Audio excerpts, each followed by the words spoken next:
봄이 가고 여름이 온다는 주어 서술어의 관계가 두 번 이루어졌으므로 견문장 또는 복문이라고 해 라고 했습니다. 절이라는 개념은 결국에 주어와 서술어의 관계가 한 번 딱 나타나는 거를 우린 절이라고 합니다. 자, 혼문장과 견문장. 하나의 문장 내에 주어 서술어의 관계가 한 번 이루어진 것은 혼문장, 둘 이상 이루어진 것을 견문장이라고 합니다.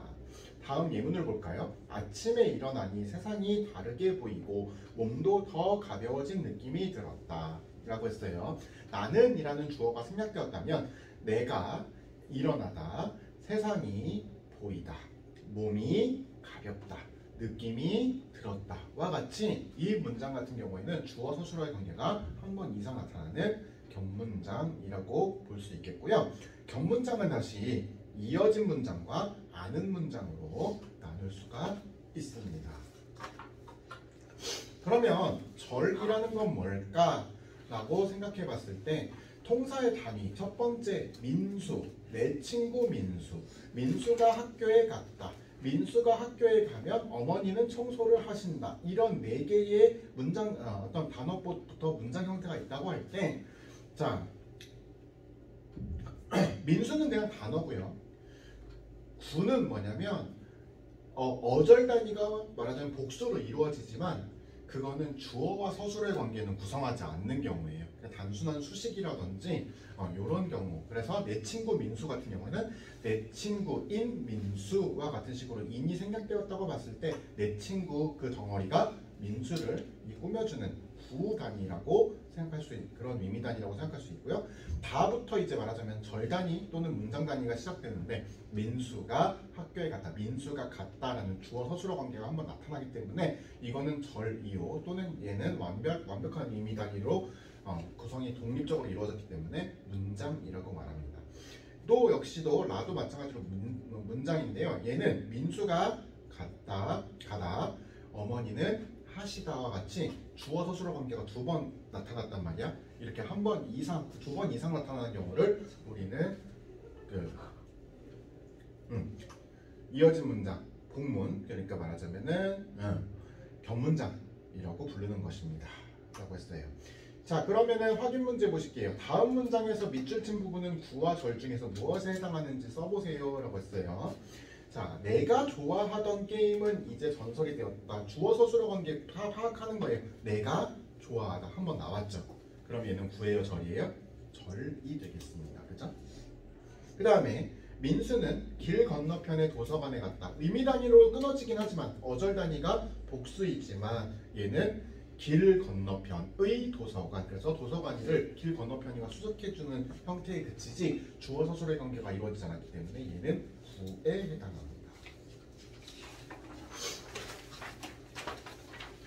자, 이제 견문장이 무엇인지 알았어요. 가을이 오니 마음이 쓸쓸하구나. 이 문장은 견문장인 거죠. 맞아. 나는 일이 많아서 오늘도 출근했다. 이 문장도 어떨까? 견문장이죠. 그런데 앞, 뒤 절에 주어가 같은데 이런 경우도 별도의 두 절이라고 볼 수 있나요? 물론이지. 이어진 문장에서 앞뒤 절의 주어가 같을 때는 둘 중에 하나를 생략하게 되는데 이때 어느 쪽에서 주어가 생략되어도 의미는 달라지지 않는 견문장 형태를 구성한단다 라고 했어요. 자, 이어진 문장은 대등하게 연결된 이어진 문장과 종속적으로 연결된 이어진 문장으로 나눌 수가 있는데요. 첫 번째, 대등하게 연결된 이어진 문장 보시겠습니다. 나는 경제학과에 지원했고 친구는 경영학과에 지원했다. 나는 대학에 진학했지만 친구는 재수를 하게 되었다 라고 했습니다.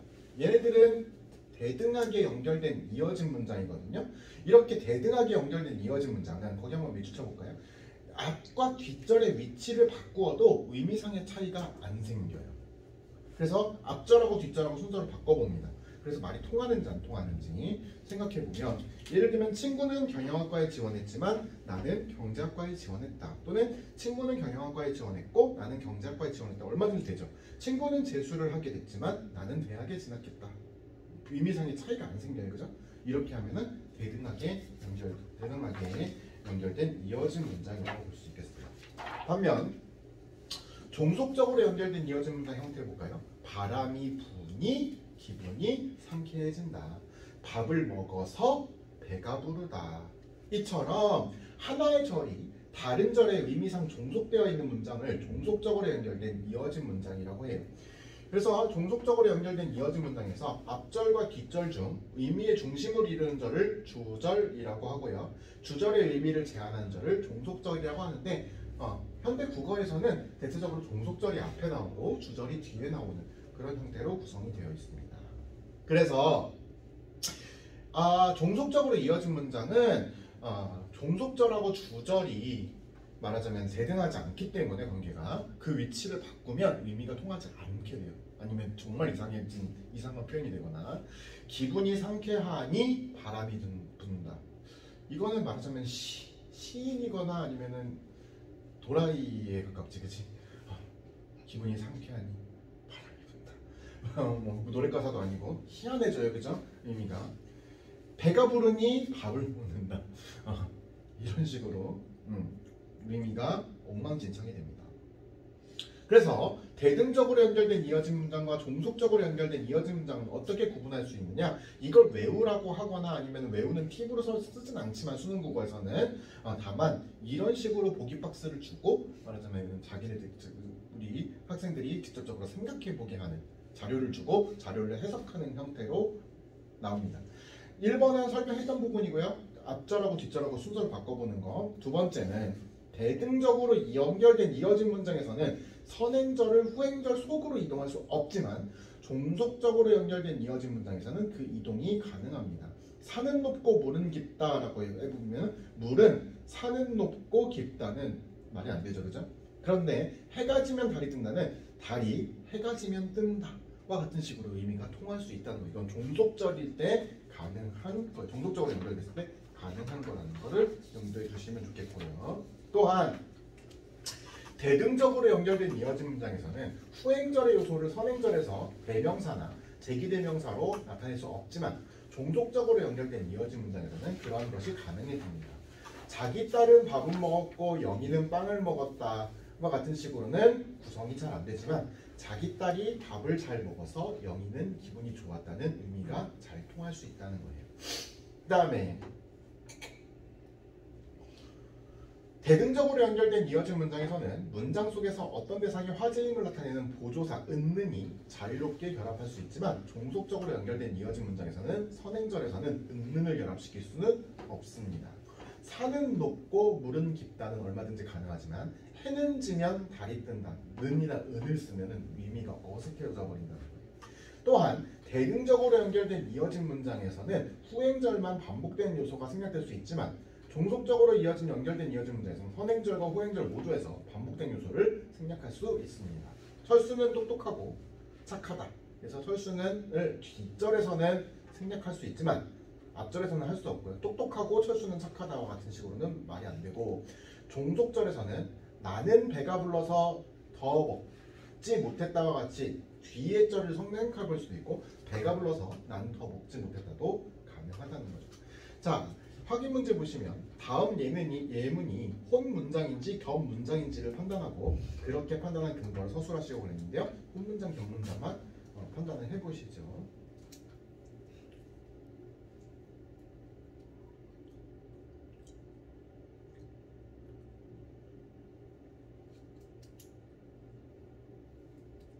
자, 첫 번째 문장. 어제는 눈이 왔고 오늘은 비가 온다. 주어와 서술어의 관계를 파악하면 되겠죠?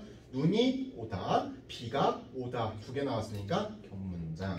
성호는 어제 민혁이와 크게 싸웠다. 성호는 싸웠다. 하나밖에 안 나타나네요. 그죠? 그러니까 혼문장.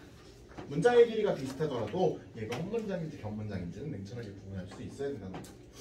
아는 문장이라는 이름이 참 예쁜 것 같은데 아는 문장은 뭘까요? 그렇게 어려워하지 않아도 돼.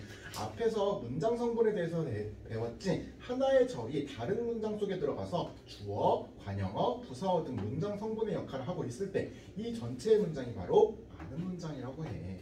그래도 어려운데 절은 주어, 서술어의 관계가 있는 것인데 어떻게 절이 관형어 같은 역할을 하냔 말이에요.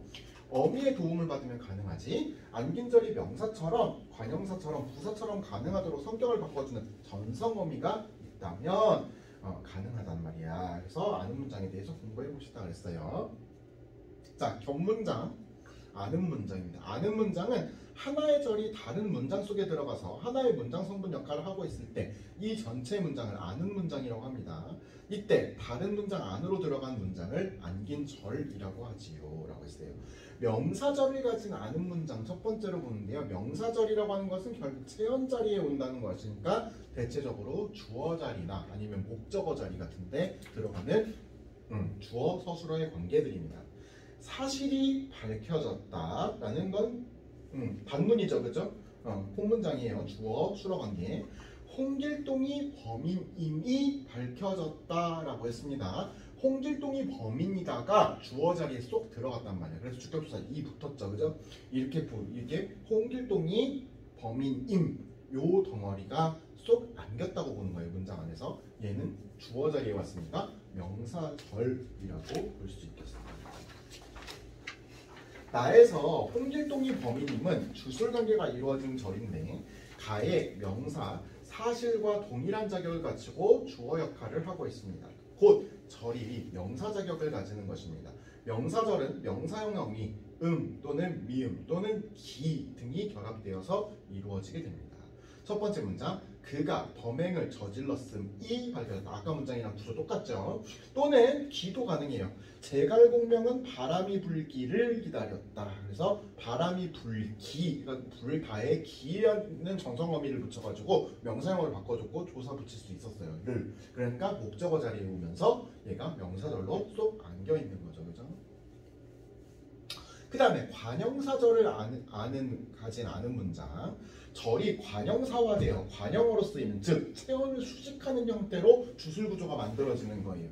이를 관형사절이라고 부르는데요. 관형사절은 관형사형 전성어미 또는 니은 또는 는 또는 을 또는 던 이런 것들에 의해서 만들어집니다. 이것은 내가 읽는, 읽을, 읽던 책이다. 저기 있는 큰, 작은 책상을 보아. 구조 똑같다는 거예요. 그죠? 그렇게 관형사형 어미는 결합 어간이 동사인지 형용사인지에 따라서 동사는 현재 시제를 나타내기 위해서는 는을 쓰지만 형용사는 현재형이 말하자면 기본형이 현재를 대신해요. 그죠? 예쁜다가 아니라 예쁘다가 기본이라고요. 착한다가 아니라 착하다가 기본이고요. 그죠? 그것처럼 는을 붙일 수는 없어요. 형용사형에 대해서는. 그래서 형용사에서는 그냥 니은을 쓰기로 합니다. 이몽룡과 성춘향이 곧 결혼한다는 소문이 돌았다. 그럼 결국엔 주어 자리 이몽룡과 성춘향이고요. 결혼하다가 서술어죠. 그죠? 그럼 주어 서술어 관계 들어갔고요. 얘는 어떤 기능을 해? 소문을 꾸며주는 기능을 하죠. 그죠? 는을 붙여가지고 이렇게 소문이라는 체언을 꾸며주는 관형사 기능을 했기 때문에 관형절이 되는 거예요. 저는 그 선생님을 만난 기억이 없습니다. 선생님을 만나다가 기억을 수식해주고 있으니까 관형사절. 이순신 장군이 만든 거북선이라고 했죠. 이순신 장군이 만들다가 거북선을 수식하고 있으니까 관형절이라고 볼 수가 있겠습니다. 그 다음에 부사절을 가진 아는 문장. 부사절을 가진 아는 문장은 당연히 부사절이라고 하는 것은 용언을 수식하거나 다른 부사를 수식하거나 문장 전체를 수식하는 그런 기능을 하겠죠. 절이 부사화되어 부사어로 쓰이게 되면 그 절을 부사절이라고 하는데요. 부사절을 만드는 것은 부사형 어미 이, 개, 도로, 드시 등이 있습니다. 꽃이 아름답게 피었다와 같은 식으로 형용사에다가 개 붙이면은 피었다를 꾸며줄 수 있게 전성이 되는데요. 나처럼 북반구와 달리 남반구는 12월이 한여름이다 라고 했어요. 자, 나 설명 보시면 나의 밑줄 친 부분은 이가 이끄는 부사절인데요. 이가 이끄는 부사절은 그것이 결합하는 서술어가 다르다, 같다, 없다 이런 걸로만 한정되어 있어서 달리, 같이, 없이 이런 형태로만 나타날 수 있다고 합니다. 그 다음에 서술절을 가진 아는 문장. 내가 중학교 학생도 가르치니까 서술절을 가진 아는 문장 굉장히 어려워하는데 결국에는 서술어 단위가 주어 수로 구조를 갖는 거야. 그렇기 때문에 얘는 어떤 형태로 외연적으로 겉보기로 보이냐면 주어 서술어와 같은 식으로 보여요. 그죠? 그래서 얘는 특이하게 주술이 말하자면은 이거 덩어리가 결국에는 서술어 하나를 구성하기 때문에 주어는 두 개, 수어는 하나처럼 보여요.